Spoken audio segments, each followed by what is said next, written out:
Have you ever felt like the political system is just broken? You're not alone. A shocking 77% of Americans believe that the government is corrupt.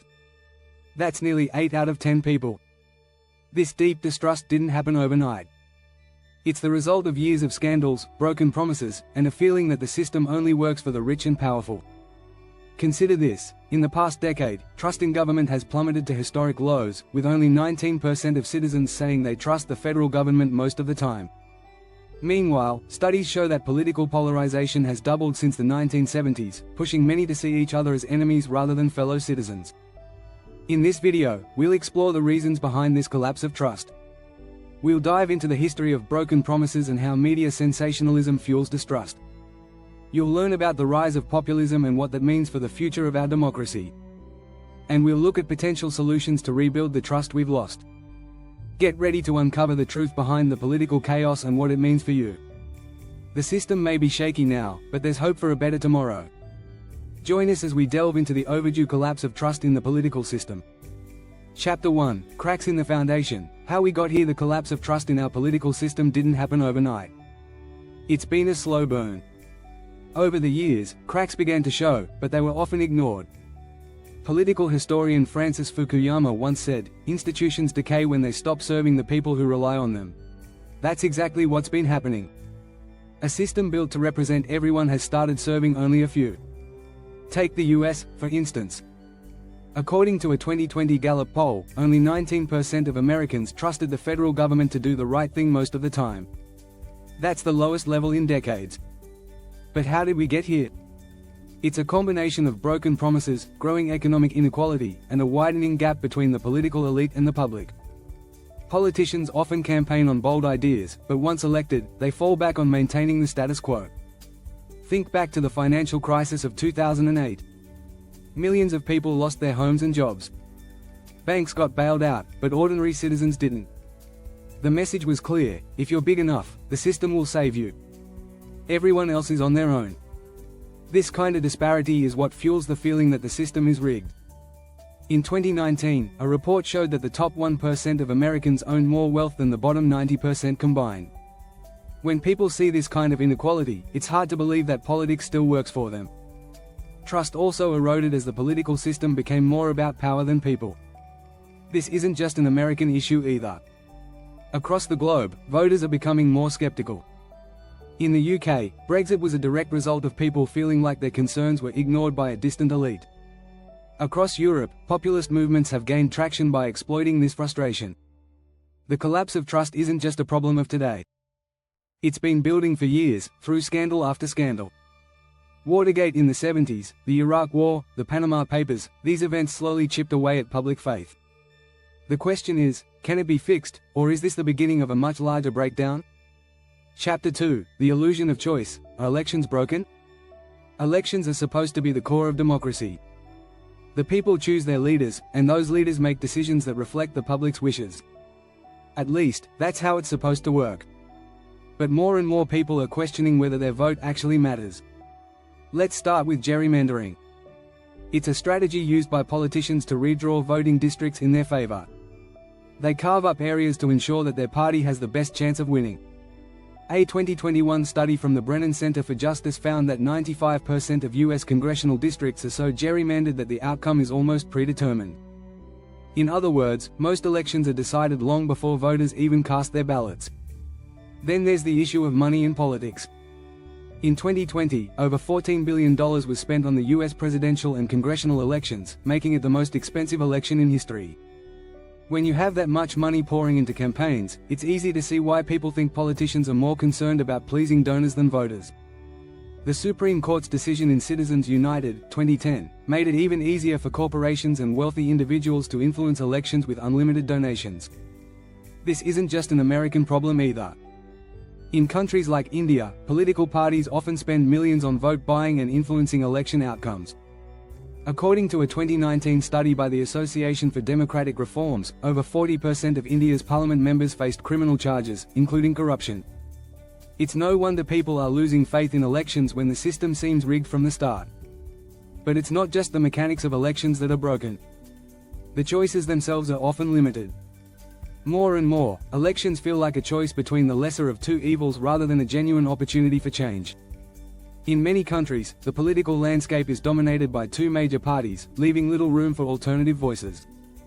The rise of populism across the globe is in part a reaction to this. People feel like their needs aren't being met, so they turn to outsiders promising radical change. If you find this discussion on elections and trust in the political system interesting, make sure to subscribe for more insights and analysis. Chapter 3. Behind Closed Doors, the Quiet Corruption. Corruption doesn't always look like a politician stuffing cash into their pockets. Sometimes it's much more subtle, and more dangerous. Quiet corruption happens behind closed doors, in ways that the public rarely sees. Lobbying is one of the most common forms of quiet corruption. In theory, lobbying is supposed to give interest groups a voice in government. But in practice, it often means that those with the most money get the most access. In the US, lobbyists spent over $3.7 billion in 2021 to influence legislation. When corporations spend millions to ensure that regulations favor them, it's hard to argue that the system is fair. There's also the revolving door phenomenon. Politicians and government officials often leave office and go straight into high-paying jobs in industries they once regulated. For example, former US lawmakers frequently land roles as corporate advisors or lobbyists. This creates a cozy relationship between business and government that benefits the few at the expense of the many. Another example of quiet corruption is in how laws are passed. Many bills that affect everyday people are written, at least in part, by industry lobbyists. In some cases, politicians don't even read the full legislation before voting on it.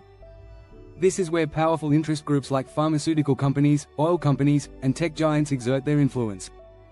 But it's not just money and power at play. It's also the secrecy. In 2016, the Panama Papers leak revealed how world leaders and elites hid billions of dollars in offshore accounts to avoid paying taxes. This kind of hidden wealth fuels the perception that there's one set of rules for the powerful and another for everyone else. Oxfam reported in 2019 that the world's billionaires increased their collective wealth by $2.5 billion every day, while the average worker's wage growth stagnated. When people see these kinds of disparities, it's no surprise they lose faith in the system. Quiet corruption thrives in the shadows, where accountability is scarce and transparency is weak. As long as decisions are made behind closed doors, trust in the political system will continue to erode. The challenge is, how do we bring sunlight to a system built on secrecy? If you want to stay updated on this critical issue and learn more about the dynamics of our political system, don't forget to subscribe. Chapter 4. Propaganda Machines. The media's role in destroying trust. The media, once seen as a watchdog for democracy, has now become part of the problem. Whether it's cable news or social media, the way information is presented today often fuels distrust instead of building understanding. The rise of sensationalism and partisanship has reshaped how people perceive politics, and it's not pretty. Take a look at cable news networks.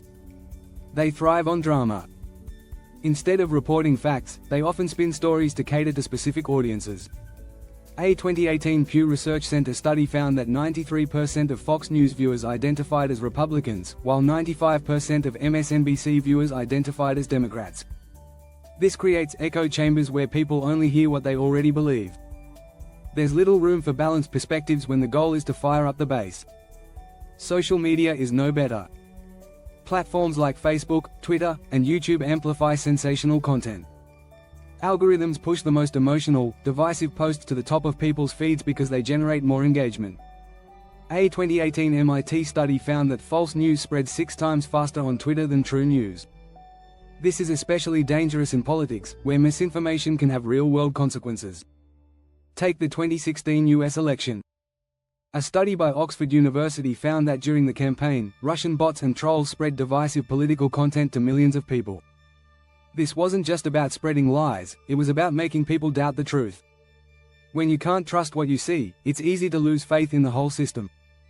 Even traditional media outlets play into this. The phrase, "if it bleeds, it leads," highlights how media companies prioritize shocking or negative stories because they draw more viewers. Positive or nuanced political coverage gets lost in the noise. According to a Harvard study, over 80% of media coverage during Trump's first 100 days in office was negative. While some of that criticism was deserved, constant negativity makes people feel like nothing ever changes for the better. The media's role in destroying trust isn't always intentional, but the effects are clear. When people are bombarded with biased reporting, sensationalism, and misinformation, it's no wonder they start to tune out or distrust the entire process. If you found this exploration of our political system insightful, be sure to subscribe for more discussions and updates on this vital topic.